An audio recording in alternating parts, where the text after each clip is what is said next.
An electric locomotive is a locomotive powered by electricity from overhead lines, a third rail or onboard energy storage such as a battery or fuel cell.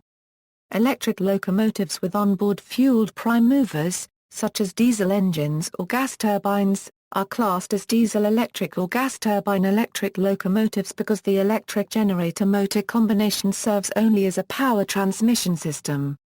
Electricity is used to eliminate smoke and take advantage of the high efficiency of electric motors, but the cost of electrification means that usually only heavily used lines can be electrified. Characteristics: one advantage of electrification is the lack of pollution from the locomotives. Electrification results in higher performance, lower maintenance costs and lower energy costs. Power plants, even if they burn fossil fuels, are far cleaner than mobile sources such as locomotive engines. The power can come from clean or renewable sources, including geothermal power, hydroelectric power, nuclear power, solar power and wind turbines. Electric locomotives are quiet compared to diesel locomotives since there is no engine and exhaust noise and less mechanical noise. The lack of reciprocating parts means electric locomotives are easier on the track, reducing track maintenance. Power plant capacity is far greater than any individual locomotive uses, so electric locomotives can have a higher power output than diesel locomotives and they can produce even higher short-term surge power for fast acceleration. Electric locomotives are ideal for commuter rail service with frequent stops. They are used on high-speed lines, such as ICE in Germany, ACE-LAN in the US, Shinkansen in Japan, China Railway High-Speed in China and TGV in France. Electric locomotives are used on freight routes with consistently high traffic volumes, or in areas with advanced rail networks. Electric locomotives benefit from the high efficiency of electric motors, often above 90%. Additional efficiency can be gained from regenerative braking, which allows kinetic energy to be recovered during braking to put power back on the line. Newer electric locomotives use AC motor inverter drive systems that provide for regenerative braking. The chief disadvantage of electrification is the cost for infrastructure, overhead lines or third rail, substations, and control systems. Public policy in the U.S. interferes with electrification. Higher property taxes are imposed on privately owned rail facilities if they are electrified. U.S. regulations on diesel locomotives are very weak compared to regulations on automobile emissions or power plant emissions. In Europe and elsewhere, railway networks are considered part of the national transport infrastructure, just like roads, highways and waterways, so are often financed by the state. Operators of the rolling stock pay fees according to rail use. This makes possible the large investments required for the technically, and in the long term also, economically advantageous electrification. Because railroad infrastructure is privately owned in the U.S., railroads are unwilling to make the necessary investments for electrification. History. The first known electric locomotive was built in 1837 by chemist Robert Davidson of Aberdeen. It was powered by galvanic cells. Davidson later built a larger locomotive named Galvani, exhibited at the Royal Scottish Society of Arts exhibition in 1841. The 7-ton vehicle had two direct-drive reluctance motors, with fixed electromagnets acting on iron bars attached to a wooden cylinder on each axle, and simple commutators. It hauled a load of 6 tons at 4 miles per hour for a distance of 1.5 miles. It was tested on the Edinburgh and Glasgow Railway in September of the following year, but the limited power from batteries prevented its general use. It was destroyed by railway workers, who saw it as a threat to their security of employment. The first electric passenger train was presented by Werner von Siemens at Berlin in 1879. The locomotive was driven by a 2.2 kW, series wound motor, and the train, consisting of the locomotive and 3 cars, reached a speed of 13 km per hour. During 4 months, the train carried 90,000 passengers on a 300-meter-long circular track. The electricity was supplied through a third insulated rail between the tracks. A contact roller was used to collect the electricity. The world's first electric tram line opened in Lichterfelde near Berlin, Germany, in 1881. It was built by Werner von Siemens. Vaux Electric Railway opened in 1883 in Brighton. Also in 1883, Mar-Paragraph-Dling in Hinterborough 1/4 HL tram opened near Vienna in Austria. It was the first in the world in regular service powered from an overhead line. 5 years later, in the U.S. electric trolleys were pioneered in 1888 on the Richmond Union Passenger Railway, using equipment designed by Frank J. Sprague. Much of the early development of electric locomotion was driven by the increasing use of tunnels, particularly in urban areas. Smoke from steam locomotives was noxious and municipalities were increasingly inclined to prohibit their use within their limits. The first successful working, the City and South London Railway Underground Line in the UK, was prompted by a clause in its Enabling Act prohibiting use of steam power. It opened in 1890, using electric locomotives built by Mather and Platt. Electricity quickly became the power supply of choice for subways, abetted by the Sprague's invention of multiple-unit train control in 1897. Surface and elevated rapid transit systems generally used steam until forced to convert by ordnance. The first use of electrification on a main line was on a 4-mile stretch of the Baltimore Belt Line of the Baltimore and Ohio Railroad in 1895, connecting the main portion of the B&O to the new line to New York through a series of tunnels around the edges of Baltimore's downtown. Parallel tracks on the Pennsylvania Railroad had shown that coal smoke from steam locomotives would be a major operating issue and a public nuisance. 3 bow-plus-bow units were initially used, at the south end of the electrified section. They coupled onto the locomotive and train and pulled it through the tunnels. Railroad entrances to New York City required similar tunnels and the smoke problems were more acute there. A collision in the Park Avenue Tunnel in 1902 led the New York State Legislature to outlaw the use of smoke-generating locomotives south of the Harlem River after July 1, 1908. In response, electric locomotives began operation in 1904 on the New York Central Railroad. In the 1930s, the Pennsylvania Railroad, which had introduced electric locomotives because of the NYC regulation, electrified its entire territory east of Harrisburg, Pennsylvania. The Chicago, Milwaukee, St. Paul and Pacific Railroad, the last transcontinental line to be built, electrified its lines across the Rocky Mountains and to the Pacific Ocean starting in 1915. A few East Coast lines, notably the Virginian Railway and the Norfolk and Western Railway, electrified short sections of their mountain crossings. However, by this point electrification in the United States was more associated with dense urban traffic and the use of electric locomotives declined in the face of dieselization.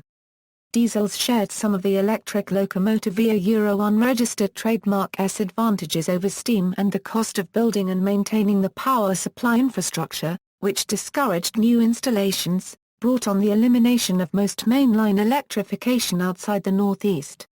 Except for a few captive systems, by 2000 electrification was confined to the Northeast Corridor and some commuter service. Even there, freight service was handled by diesels. Development continued in Europe, where electrification was widespread. Introduction of alternating current. The first practical AC electric locomotive was designed by Charles Brown, then working for Oerlikon, Saar 1/4 inch.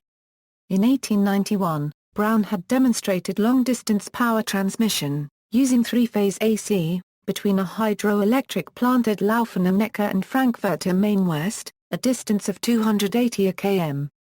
Using experience he had gained while working for Gene Heilmann on steam-electric locomotive designs, Brown observed that three-phase motors had a higher power-to-weight ratio than DC motors and, because of the absence of a commutator, and was simpler to manufacture and maintain.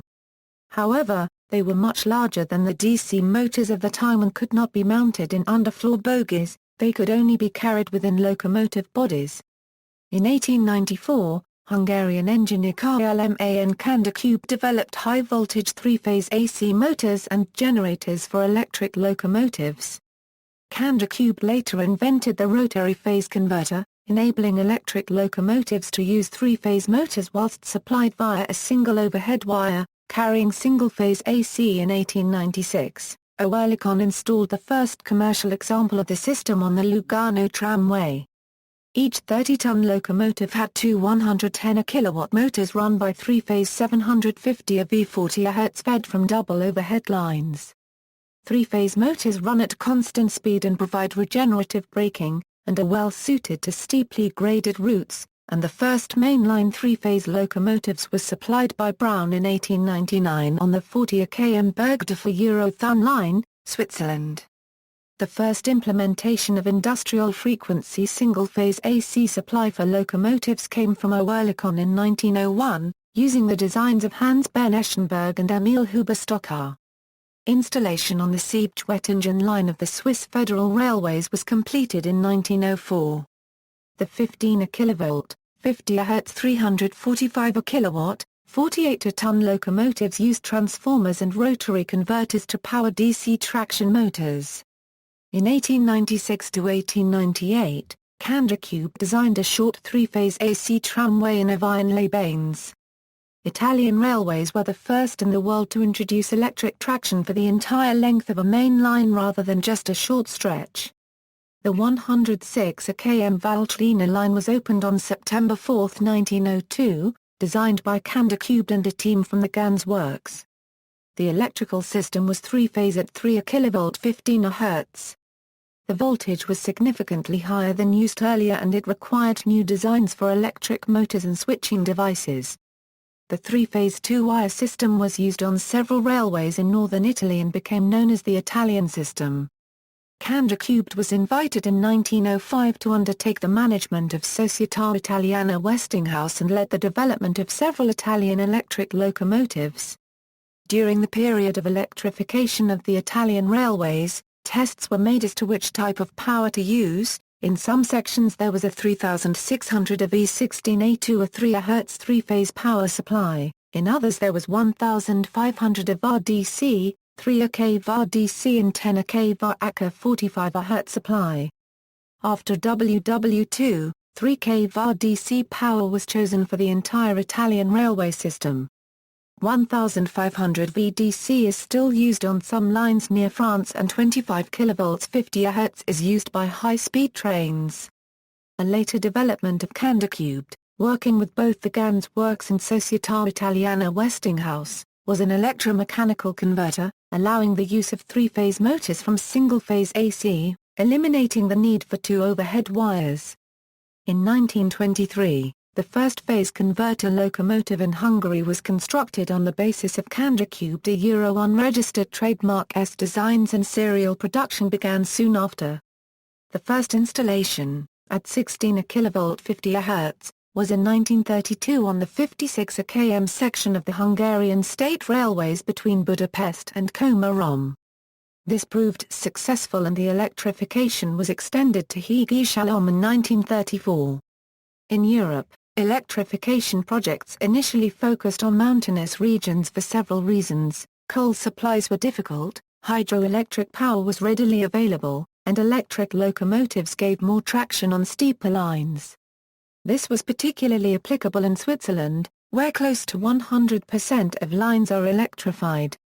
An important contribution to the wider adoption of AC traction came from SNCF of France after World War II. The company had assessed the industrial frequency AC line routed through the steep Haar-Paragraph-Lental Valley, Germany, which was under French administration following the war. After trials, the company decided that the performance of AC locomotives was sufficiently developed to allow all its future installations, regardless of terrain, to be of this standard, with its associated cheaper and more efficient infrastructure. The SNCF decision, ignoring as it did the 2,000 miles of high-voltage DC already installed on French routes, was influential in the standards selected for other countries in Europe. The 1960s saw the electrification of many European main lines. European electric locomotive technology had improved steadily from the 1920s onwards. By comparison, the Milwaukee Road Class EP2A 240 AT, with a power of 3,330 kW and a maximum speed of 112 km per hour. In 1935, German E18 had a power of 2,800 kW, but weighed only 108 tons and had a maximum speed of 150 km per hour. On March 29, 1955, French locomotive CC7107 reached 331 km per hour. In 1960 the SJ-class Dam 3 locomotives on Swedish railways produced a record 7,200 kW. Locomotives capable of commercial passenger service at 200 km per hour appeared in Germany and France in the same period. Further improvements resulted from the introduction of electronic control systems, which permitted the use of increasingly lighter and more powerful motors that could be fitted inside the bogies. In the 1980s, development of very high-speed service brought further electrification. The Japanese Shinkansen and the French TGV were the first systems for which devoted high-speed lines were built from scratch. Similar programs were undertaken in Italy, Germany and Spain. In the United States the only new mainline service was an extension of electrification over the Northeast Corridor from New Haven, Connecticut to Boston, Massachusetts, though new electric light rail systems continued to be built. On September 2, 2006, a standard production Siemens electric locomotive of the Eurosprinter type ES64U4 achieved 357 km per hour, the record for a locomotive haul train, on the new line between Ingolstadt and Nuremberg. Electric locomotive types. An electric locomotive can be supplied with power from rechargeable energy storage systems, such as battery or ultracapacitor-powered mining locomotives. A stationary source, such as a third rail or overhead wire. A diesel-electric locomotive combines an onboard diesel engine with an electrical power transmission or storage system. The distinguishing design features of electric locomotives are, the type of electrical power used, AC or DC. The method of storing or collecting electrical power. The means used to couple the traction motors to the driving wheels. Direct and alternating current. The most fundamental difference lies in the choice of AC or DC. The earliest systems used DC as AC was not well understood and insulation material for high-voltage lines was not available. DC locomotives typically run at relatively low voltage. The equipment is therefore relatively massive because the currents involved are large in order to transmit sufficient power. Power must be supplied at frequent intervals as the high currents result in large transmission system losses. As AC motors were developed, they became the predominant type, particularly on longer routes. High voltages are used because this allows the use of low currents. Transmission losses are proportional to the square of the current. Thus, high power can be conducted over long distances on lighter and cheaper wires. Transformers in the locomotives transform this power to a low voltage and high current for the motors. A similar high voltage, low current system could not be employed with direct current locomotives because there is no easy way to do the voltage current transformation for DC so efficiently as achieved by AC transformers. AC traction still occasionally uses dual overhead wires instead of single-phase lines. The resulting three-phase current drives induction motors, which do not have sensitive commutators and permit easy realization of a regenerative brake. Speed is controlled by changing the number of pole pairs in the stator circuit, with acceleration controlled by switching additional resistors in, or out, of the rotor circuit. The two-phase lines are heavy and complicated near switches, where the phases have to cross each other. The system was widely used in northern Italy until 1976 and is still in use on some Swiss rack railways. The simple feasibility of a fail-safe electric brake is an advantage of the system, while speed control in the two-phase lines are problematic. Rectifier locomotives, which used AC power transmission and DC motors, were common, though DC commutators had problems both in starting and at low velocities. Today's advanced electric locomotives use brushless three-phase AC induction motors. These polyphase machines are powered from GTO, IGCT or IGBT-based inverters. The cost of electronic devices in a modern locomotive can be up to 50% of the cost of the vehicle. Electric traction allows the use of regenerative braking, in which the motors are used as brakes and become generators that transforms the motion of the train into electrical power that is then fed back into the lines. This system is particularly advantageous in mountainous operations, as descending locomotives can produce a large portion of the power required for ascending trains. Most systems have a characteristic voltage and, in the case of AC power, a system frequency. Many locomotives have been equipped to handle multiple voltages and frequencies as systems came to overlap or were upgraded. American Floor 9 locomotives were equipped to handle power from two different electrical systems and could also operate as diesel electrics. While recently designed systems operate on AC, many DC systems are still in use, for example in South Africa and the United Kingdom. Netherlands, Japan, Mumbai, Ireland, Slovenia, Belgium, Italy, Poland, Russia, Spain and Washington, D.C. Power transmission. Electrical circuits require two connections. From the beginning, the track was used for one side of the circuit. Unlike model railroads, the track normally supplies only one side, the other side, S, of the circuit being provided separately. The original Baltimore and Ohio Railroad electrification used a sliding shoe in an overhead channel, a system quickly found to be unsatisfactory. It was replaced by a third rail, in which a pickup rode underneath or on top of a smaller rail parallel to the main track, above ground level. There were multiple pickups on both sides of the locomotive in order to accommodate the breaks in the third rail required by track work. This system is preferred in subways because of the close clearances it affords. Railways generally tend to prefer overhead lines, often called catenaries after the support system used to hold the wire parallel to the ground. Three collection methods are possible: trolley pole, a long flexible pole, which engages the line with a wheel or shoe. Bow collector, a frame that holds a long collecting rod against the wire. Pantograph, a hinged frame that holds the collecting shoes against the wire in a fixed geometry. Of the three, the pantograph method is best suited for high-speed operation. Some locomotives use both overhead and third rail collection. Driving the wheels.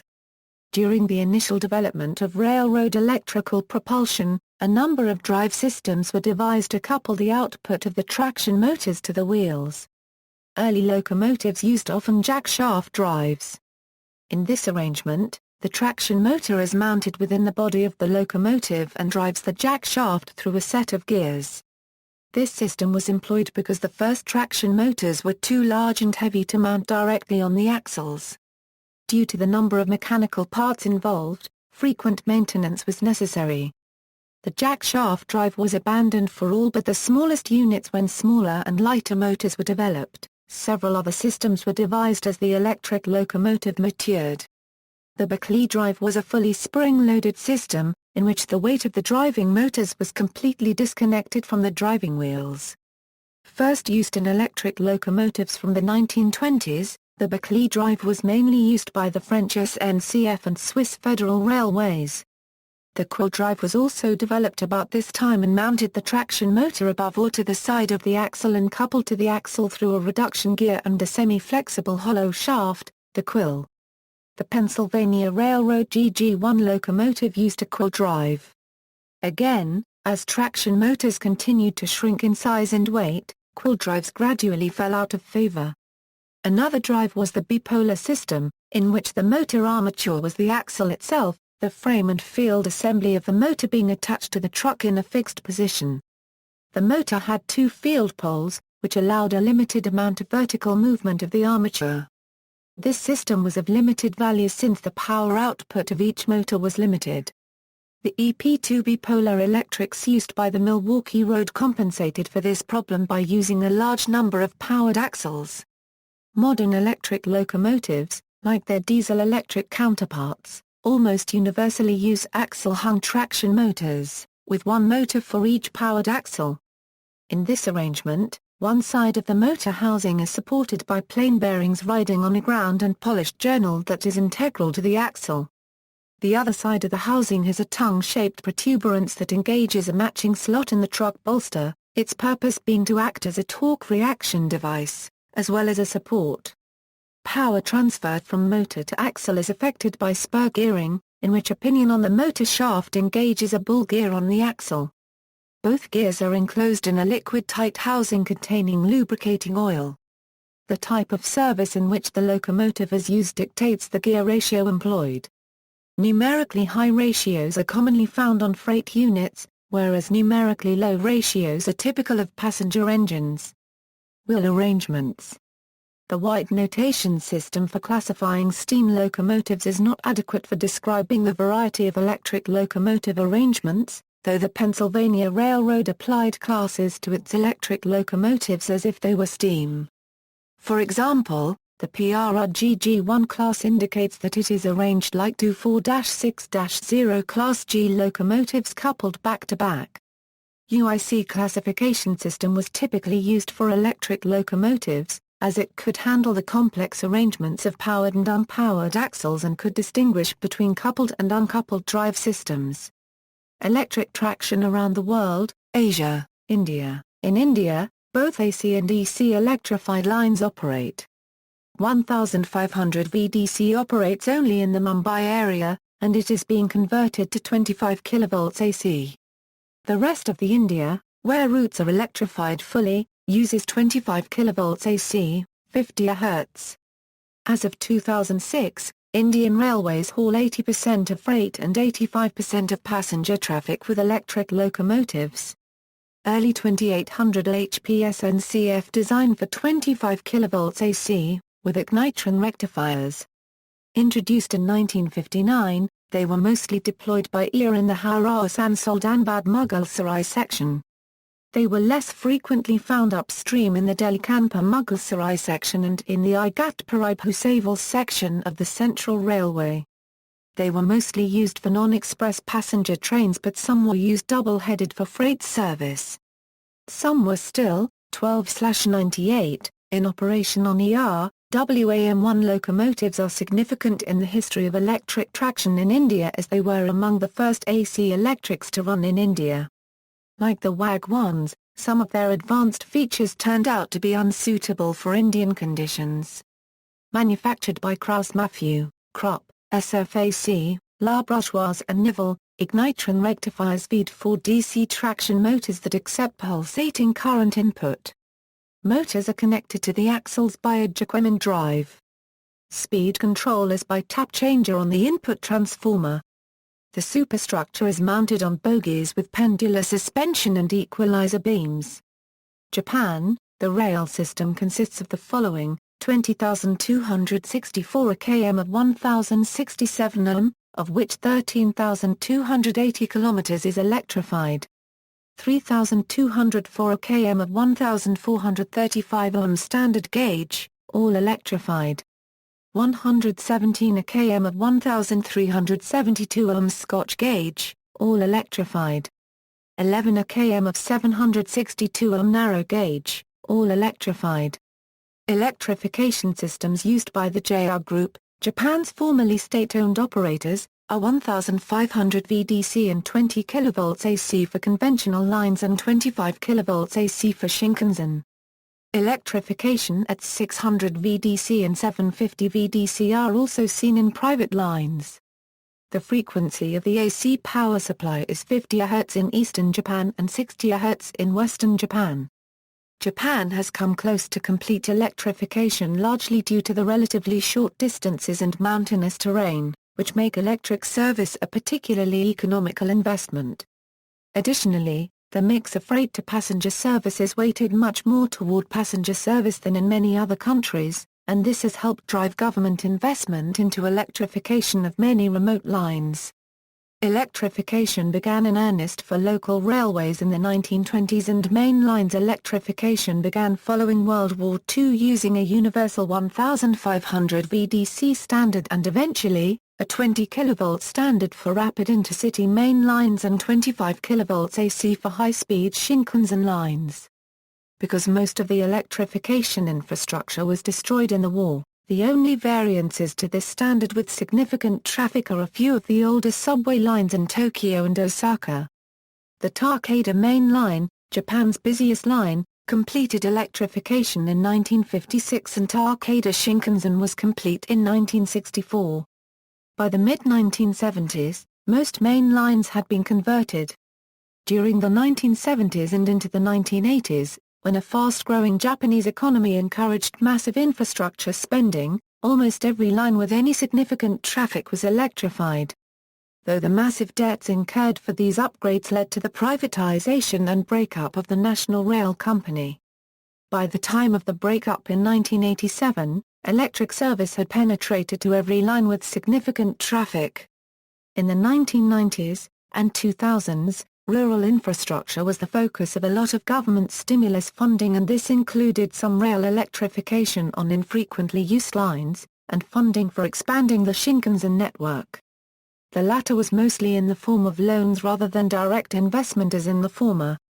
Malaysia, Kereta Api Tanah Malaysia operates 25 kV AC electric multiple units, starting from their KTM commuter in 1995.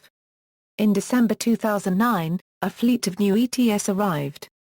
Australia, both Victorian Railways and New South Wales Government Railways, which pioneered electric traction in Australia in the early 20th century and continue to operate 1,500 VDC electric multiple units, have withdrawn their electric locomotives. In both states, the use of electric locomotives on principal interurban routes proved to be a qualified success. In Victoria, because only one major line had been electrified, the economic advantages of electric traction were not fully realised due to the need to change locomotives for trains that ran beyond the electrified network. VR's electric locomotive fleet was withdrawn from service by 1987 and the Gippsland Line electrification was dismantled by 2004. The 86 class locomotives introduced to NSW in 1983 had a relatively short life as the costs of changing locomotives at the extremities of the electrified network, together with the higher charges levied for electricity use, saw diesel-electric locomotives make inroads into the electrified network. Electric power car trains are still used for urban passenger services. Queensland Rail implemented electrification relatively recently and utilises the more recent 25 kV AC technology with around 1,000 km of the narrow gauge network now electrified. It operates a fleet of electric locomotives to transport coal for export, the most recent of which the 3,000 kW 3300/3400 class. Queensland Rail is currently rebuilding its 3100 and 3200 class locos into the 3700 class, which use AC traction and need only 3 locomotives on a coal train rather than 5. Queensland Rail is getting 3800 class locomotives from Siemens in Munich, Germany, which will arrive during late 2008 to 2009. National has increased the order of 3800 class locomotives. They continue to arrive late into 2010. Europe. Electrification is widespread in Europe. Due to higher density schedules, operating costs are more dominant with respect to the infrastructure costs than in the US, and electric locomotives have much lower operating costs than diesels. In addition, governments were motivated to electrify their railway networks due to coal shortages experienced during the First and Second World Wars. Diesel locomotives have less power compared to electric locomotives for the same weight and dimensions. For instance, the 2,200 kW of a modern British Rail Class 66 was matched in 1927 by the electric SBBC FFFF SE4/7, which is lighter. However, for low speeds, tractive effort is more important than power. This is why diesel engines are competitive for slow freight traffic but not for passenger or mixed passenger freight traffic like on many European railway lines, especially where heavy freight trains must be run at comparatively high speeds. These factors led to high degrees of electrification in most European countries. In some countries like Switzerland, even electric shunters are common and many private sidings can be served by electric locomotives. During World War II, when materials to build new electric locomotives were not available, Swiss Federal Railways installed electric heating elements, fed from the overhead supply, in the boilers of some steam shunters to deal with a shortage of imported coal. Recent political developments in many European countries to enhance public transit have led to another boost for electric traction. High-speed trains like the TGV, ICE, AVE and Pendolino can only be run economically using electric traction, and the operation of branch lines is usually less in deficit when using electric traction, due to cheaper and faster rolling stock and more passengers due to more frequent service and more comfort. In addition, gaps of unelectrified track are closed to avoid replacing electric locomotives by diesels for these sections. The necessary modernization and electrification of these lines is possible due to financing of the railway infrastructure by the state. Russia and former USSR. Russia and other countries of the former USSR have a mix of 3,300 VDC and 25 kV AC for historical reasons. The special junction stations have wiring switchable from DC to AC. Locomotive replacement is essential at these stations and is performed together with the contact wiring switching. Most Soviet, Czech, Russian and Ukrainian locomotives can operate on AC or DC only. For instance, VL80 is an AC machine, with VL10 a DC version. There were some half-experimental small series like VL82, which could switch from AC to DC and were used in small amounts around the city of Kharkov in Ukraine.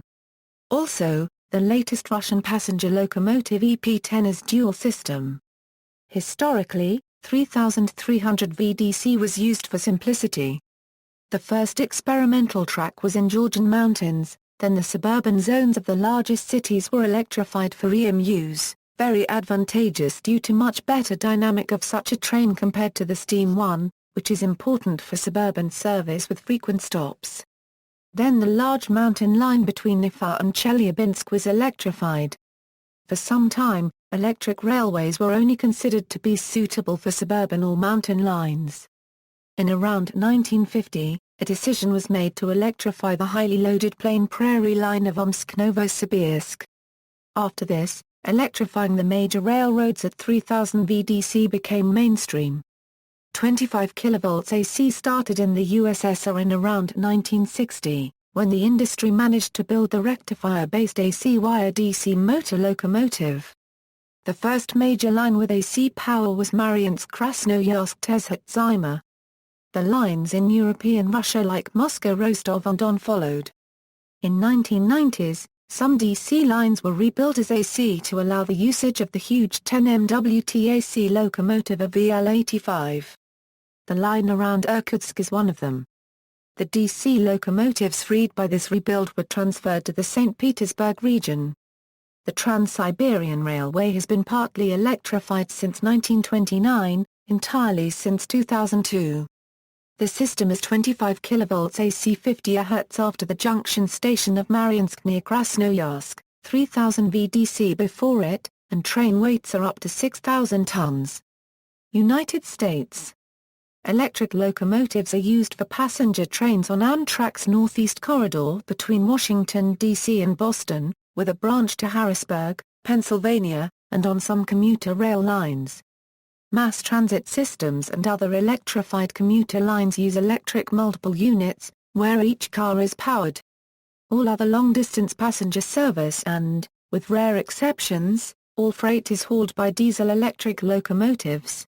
In North America, the flexibility of diesel locomotives and the relative low cost of their infrastructure has led them to prevail except where legal or operational constraints dictate the use of electricity. An example of the latter is the use of electric locomotives by Amtrak and commuter railroads in the Northeast. New Jersey Transit New York Corridor uses ALP-46 electric locomotives, due to the prohibition on diesel operation in Penn Station and the Hudson and East River Tunnel leading to it. Some other trains to Penn stations use dual-mode locomotives that can also operate off third rail power in the tunnels and the station. Electric locomotives are planned for the California high-speed rail system. During the steam era, some mountainous areas were electrified, but these have been discontinued. The junction between electrified and non-electrified territory is the locale of engine changes. For example, Amtrak trains had extended stops in New Haven, Connecticut as locomotives were swapped, a delay which contributed to the decision to electrify the New Haven to Boston segment of the Northeast Corridor in 2000. Canada, No mainline railways in Canada use electric locomotives as of January 2011. Agence Mar Copyright Tripolitain de Transport operates the ALP-45DP dual-mode electro-diesel locomotives for the Repentigny-Masouche line. They run as electric while in the poorly ventilated Mount Royal Tunnel, otherwise they run as diesel locomotives. Geotransit has completed a study on electrifying some of the Georgetown Air Rail Link and Lac Eshore lines, but so far, no target date or purchases have been initiated. Battery locomotives. A battery locomotive is powered by onboard batteries. A kind of battery electric vehicle. Such locomotives are used where a conventional diesel or electric locomotive would be unsuitable. An example is maintenance trains on electrified lines when the electricity supply is turned off, such as by the London Underground battery electric locomotives. Another use for battery locomotives is in industrial facilities where a combustion-powered locomotive could cause a safety issue, due to the risks of fire, explosion or fumes in a confined space. Battery locomotives are preferred for mines where gas would be ignited by trolley-powered units arcing at the collection shoes, or where electrical resistance could develop in the supply or return circuits, especially at rail joints, and allow dangerous current leakage into the ground. An early example was at the Kennecott copper mine, Latouche, Alaska, where in 1917 the underground haulage ways were widened to enable working by two battery locomotives of 4A1 or 2 tons. In 1928, Kennecott Copper ordered 4 700 series electric locomotives with onboard batteries. These locomotives weighed 85 tons and operated on 750-volt overhead trolley wire with considerable further range whilst running on batteries. The locomotives provided several decades of service using nickel-ion battery technology.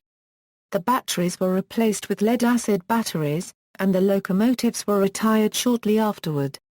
All 4 locomotives were donated to museums, but one was scrapped. The others can be seen at the Boone and Scenic Valley Railroad, Iowa, and at the Western Railway Museum in Rio Vista, California. See also. References. Further reading, Hort, F.J.G. Early History of the Electric Locomotive. Richard Tilling for the author.